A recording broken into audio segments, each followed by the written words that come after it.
ლაილაი წარმოგიდგენთ პროგრამას ინფორმატორი.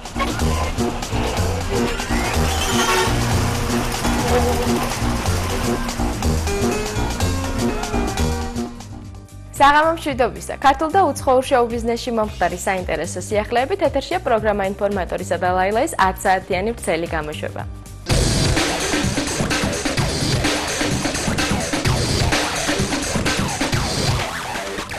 კინოთეატრ ამირაში ახალი ქართული მხატვრული ფილმის პრეზენტაცია გაიმართა. ფილმის სახელწოდებაა კიდევ ერთი ქართული ისტორია და მისი რეჟისორი გახლავთ ერეკლე ბადურაშვილი.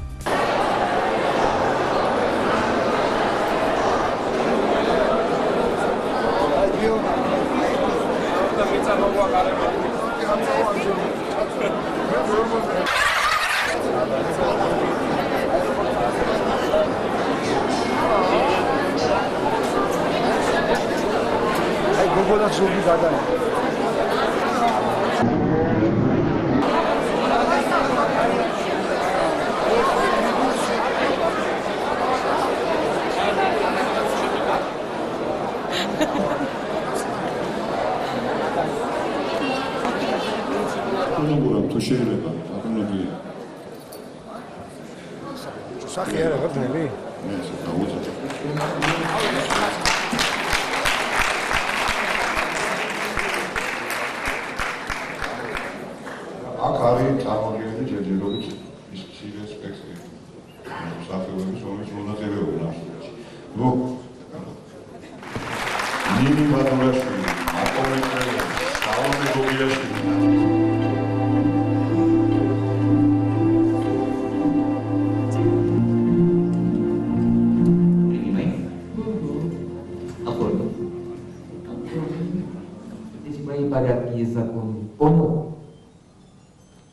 Понял? Да, понял. И ты будешь их выполнять. Я слежу за тобой. Здесь теперь не город. И твои фокусы здесь не пройдут. Дай.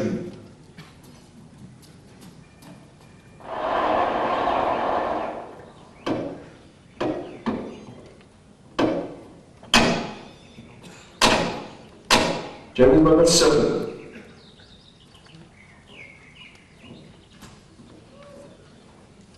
მოგითხარი მომიტაცებ დღეს იქნება უდატო რა მნიშვნელობა მაინც მომიტაცებ მე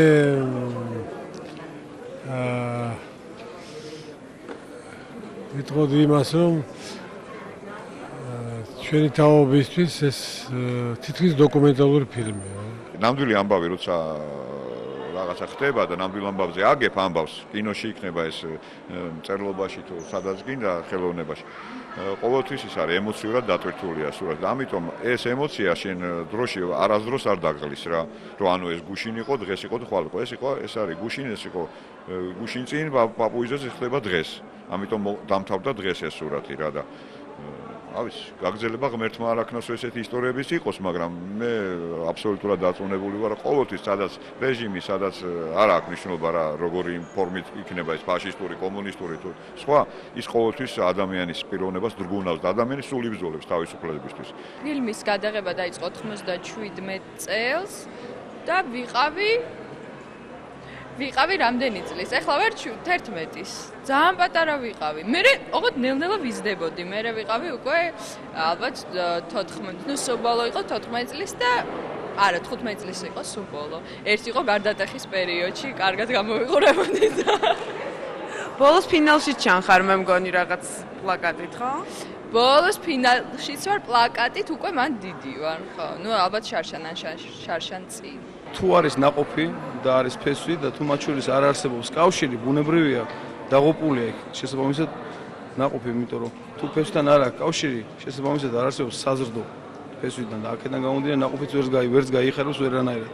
ამიტომ ამ შემთხვევაში ჩვენი ფესვი არსებობს ჩვენი წინაპართა მონაპოვარი იმ ღირებულებების სახით, იმ ღირსებების სახით, რაც წლების მანძილზე, რაც საუკუნეების მანძილზე.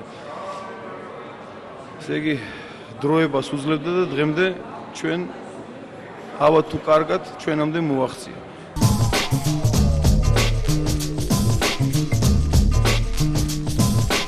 როგორც ჩანს, ურეკში ახლად გახსნილი იმედის ქალაქი ფეშენებელური კურორტ მალიბუს მსგავსად ცნობილი და პოპულარული ადამიანების ქალაქად იქცევა. მათ შორისაა კახა მამულაშვილი, იგივე მამულიჩა და ლელა წურწუმია, რომლებმაც იმედის ქალაქში უკვე ნაკვეთი შეიძინეს. გადავწყვიტეთ ურეკში შეგვეძინა ნაკვეთი და გაემგზავრნენ ლელა, გია და თეა გობეჯიშვილი ნაკვეთის სანახავად და აღმოჩნდა, რომ არსებობდა ფანტასტიკური ნაკვეთი, მაგრამ იყო 1 გექტარი, რომელსაც ცალ-ცალკე არ ყიდნენ.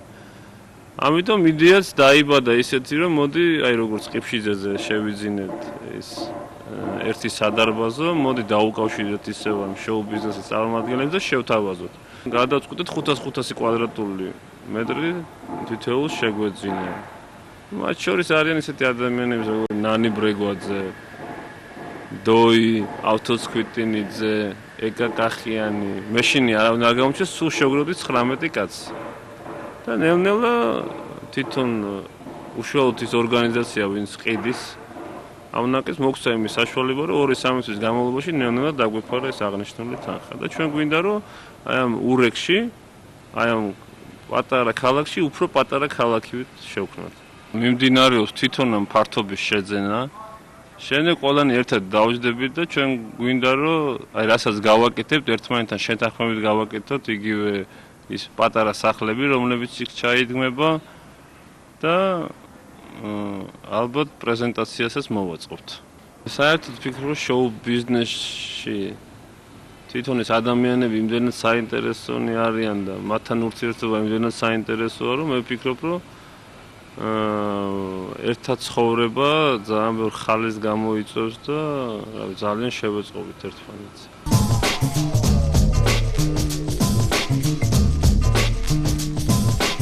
14 სექტემბერს იხსნება ყოველწლიური თეატრალური ფესტივალი ოქროს ნიღაბი, რომელიც ქალაქ რუსთავში გაიმართება. სწორედ ამ მოვლენას მიეძღვნა პრესკონფერენცია, რომელიც სასტუმრო სიმპათიაში გაიმართა. მოგესალმებით, მიხარია რომ ყველას გხედავთ.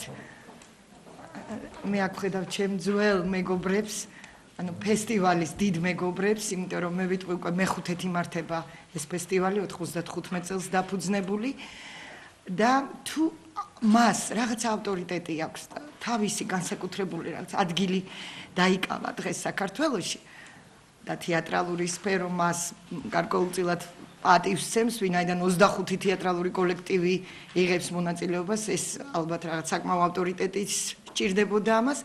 აი ამ ყველაფერში თქვენი ლომის წილი დევს ჟურნალისტების, რომლებიც მე ბედნიერი ვარ, რომ ესეთ პროფესიონალებთან მიწევდა მუშაობა, გვიწევდა ჩვენ ყველას და იყო შესანიშნავი სტატიები, იყო გადაცემები მაღალ პროფესიულ დონეზე.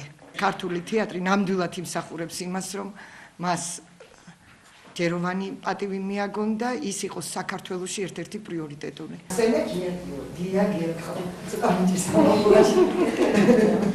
რაც ეხება საორგანიზაციო კომიტეტს, ძირითადად ვის ბატონი მერაბი და ემისი გუნდი ხალბატონი და სხვაები შემდეგში იყო მეორე ფესტივალი. ამ ფესტივალის გრან-პრის ლაურეატი ახლავთ. დრამატულ თეატრში არის 58 ადგილი, მოხედავენ. 58 ადგილი თეატრში. ოქროს ნიღაბი წელს განსხვავებული იქნება ალბათ თვითონ თავისი ჟანრობრივად. სპექტაკლებია არა მარტო ისეთი ტრადიციული ქართული, არამედ თანამედროვე ხედვა. არის ნოვატორი რეჟისორების სპექტაკლებით, არის სიუხვით გამორჩეული.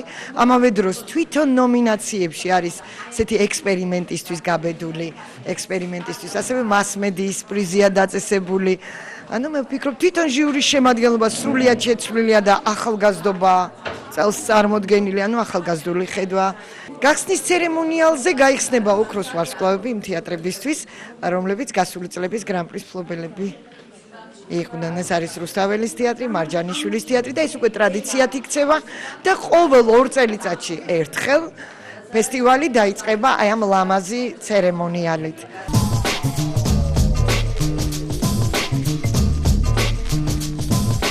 კუსტბაზე მდებარე ეთნოგრაფიულ მუზეუმში კი ევროსაბჭოს დღეები გაიხსნა.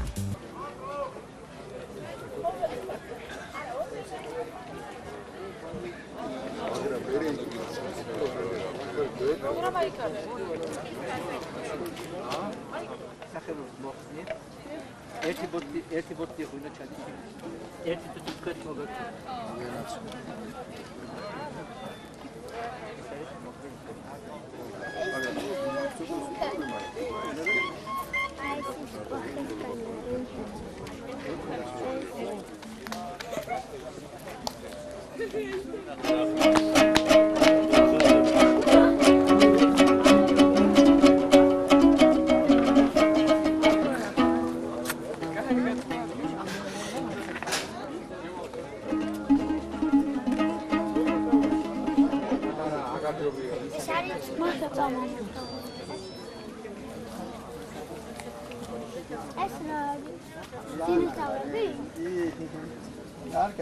დღეს საქართველოში რაც ხდება, მე ვფიქრობ, ეს მსოფლიოსთვის არის ცნობილი, საერთოდ ეს დღეები, ეს არის ევროპის მემკვიდრეობის დღეები, რომელსაც მსოფლიო აღნიშნავს და დღეს ამ დღეების საქართველოში პრეზენტაცია ხდება სწორედ აი აქ, ამ ხუროთმოძღვრების შესანიშნავ მუზეუმში, ღიაცის ქვეშ მუზეუმში, ასე ეძახის ხალხი და იმ უამრავ ღონისძიებათა შორის, რომელიც დღეს აქ არის დაგეგმილი, ეს გახლავთ პრეზენტაცია, ოფიციალური გახსნა, ფოლკლორული კონცერტი, ერთ-ერთი გახლავთ ხალხური რეწვის ოსტატთა ნამუშევრების გამოფენა.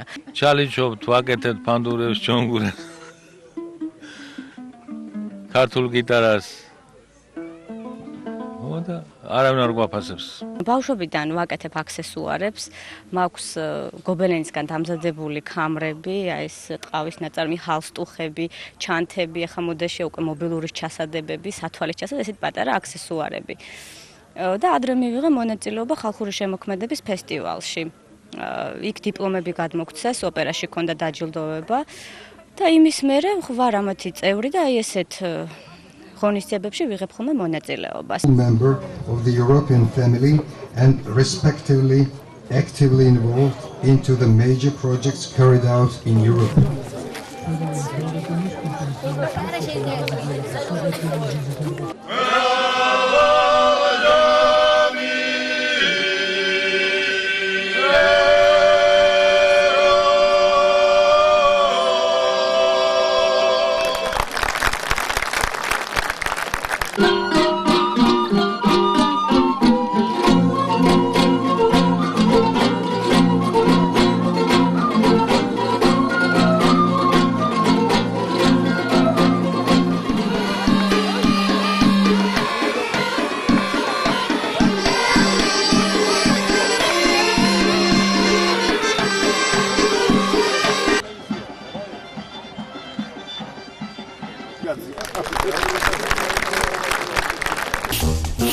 ლაილაი წარმოგიდგენთ პროგრამას ინფორმატორი.